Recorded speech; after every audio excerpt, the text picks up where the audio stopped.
So what was the problem? Oh, so turns out there's two different lengths of bolts that hold the wiring harness to the engine block.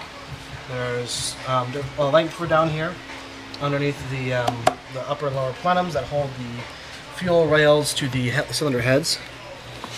And there are 4 bolts that hold the back of the wiring harness, which is this gator thing and these 2 boxes back here, that hold that to the back of the engine block. Well, turns out if you put too long of a bolt, like the wrong bolt, into these, it bends and cracks the soft cast aluminum pieces that are mounted to the back of the engine block, which mounts to the cylinder head. And then you don't get a good seal for coolant. So let me show you, I'll show them the cylinder heads themselves. These are from the titanium car we had. You know, I took that engine apart. So these cylinder heads, we were able to rob the part from that was broken.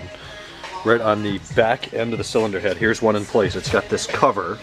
There's 5 bolts that go into it. 1, 2, 3 hold the cover to the head. And that's what keeps coolant from leaking out of that hole. These other 2 are responsible for attaching the wiring harness. So if you take one of these long bolts and put it in here, it threads through the cover and then hits into the head and then bends or breaks these corners off, and then it leaks coolant. So that's what had happened on cylinder bank 1. So we robbed the cover from this engine and a new gasket and some sealant and fixed it. Now we're checking bank 2 to make sure the same thing didn't happen. We don't want to waste another gallon of coolant, pour it in and have it leak out, or have it warped and then start to leak later. That would just suck. So you've already pulled out the 1 bolt, determined it is a short one of the proper length. Now we're having trouble getting the next bolt out.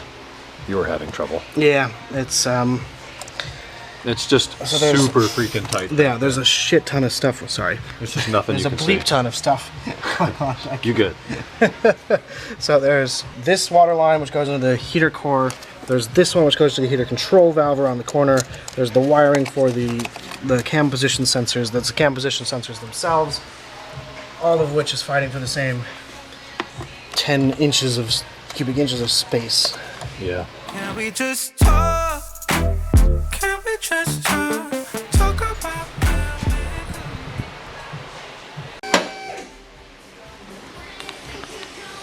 Is the hood gonna hit the light there? Nah. Hood's not gonna hit the light. Anyways. That's it. We did it, mostly. Mostly. What else do we have to do? Clutch bleeding. Yep. It's sketchy from inside the car. All the way up here at the ceiling. Alright, because right now the clutch is not ideal. It does not come back out. A little bit. So we'll be working on that. We are about ready to start, guys. Yeah. The clutch. What was the key there? You'll say it better words than I will. Chris Singh on the Facebook owners group. Invaluable guy. Yes, very smart guy.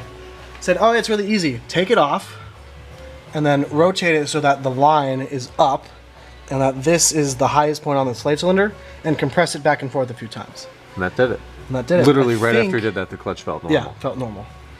So We've been good. bleeding for hours too. Right. Oh yeah, this has been like a third or a quarter of the day today. We may or may not have spilled a lot of transmission fluid. It came gushing out of there. So today in recap, Flange fluid and diff fluid. we fixed you fixed the thing on the back of bank 1. Bank 1, you're right. Bank 1. We checked Bank 2. bank 2. That's fine. Had to get to one of the bolts from down here. Yep, that was Transmission fluid flush and change. Well, change. Differential fluid change as well. differential fluid fill. It was already drained. Yeah. And a new washer back there. Yep.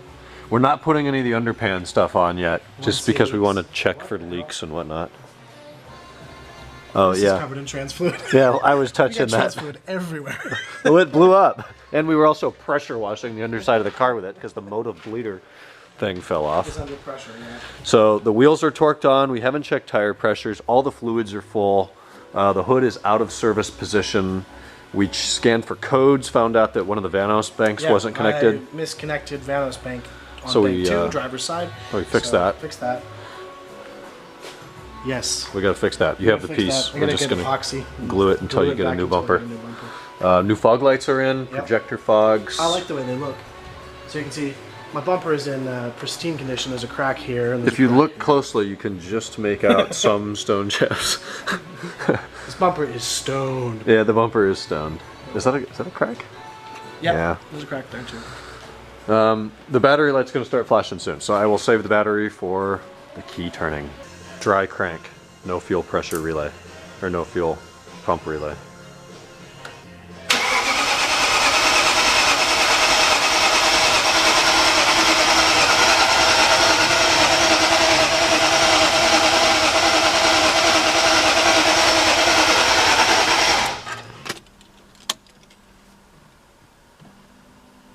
The light should have stopped, everything's still off. Telling me to put my seatbelt on, I don't care. Clutch in. Well, I guess the tachometer's off the zero peg, right?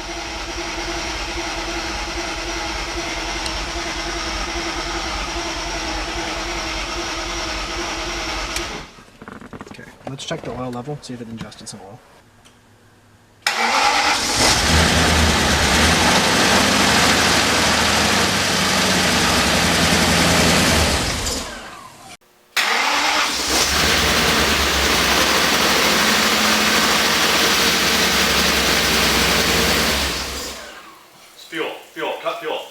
Fuel line.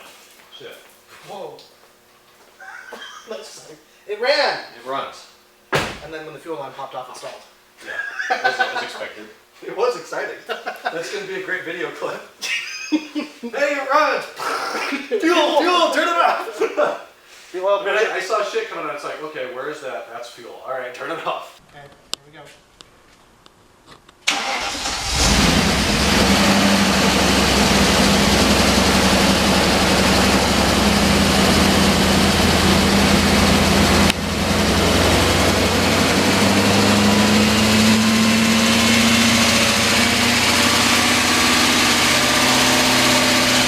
I'm afraid.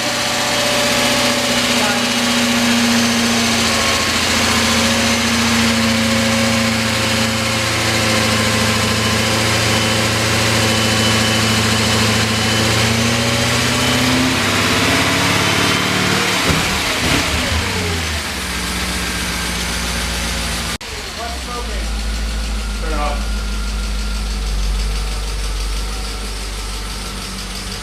Turn it off.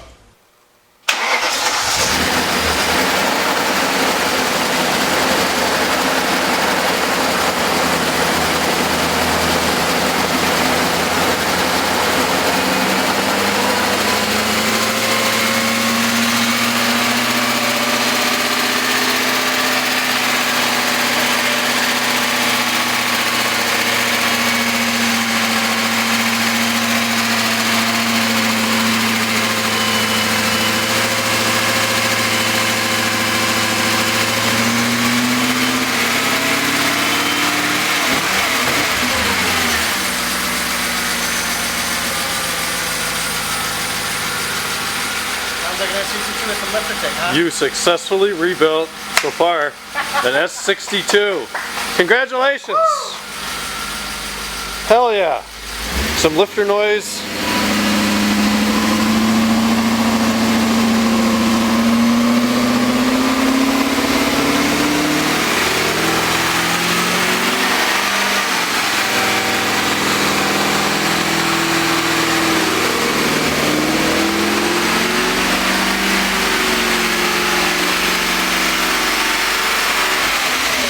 Good morning.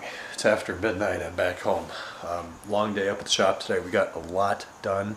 Turn the key and the thing runs. We had a little bit of a fuel leak there in the beginning, which wasn't ideal. The quick connect fuel feed line was not pushed in all of the way. I guess we didn't know it went in like 3 inches and not just an inch like any other hose. So we had fuel all over the place, had to scramble and clean it off the paint and valve covers and things that are more sensitive. Thankfully fuel evaporates and wasn't a long-term fire hazard.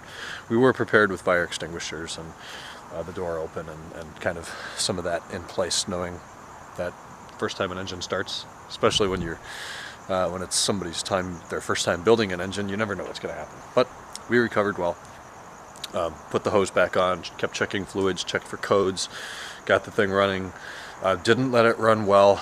There's a bit of a snag, a really annoying, unfortunate, in a way heartbreaking snag, but certainly not as bad as it could be. So, you know, When you turn the key that first time, if something goes out of time, a rod cap lets loose, there's $10,000 plus up in smoke, literally. This is not that, nothing near that, but there's oil at the back of the engine, which sucks because a rear main seal means exhaust off, drive shaft out, transmission out. Oh well, it's in the car, flywheel off to get to the rear main.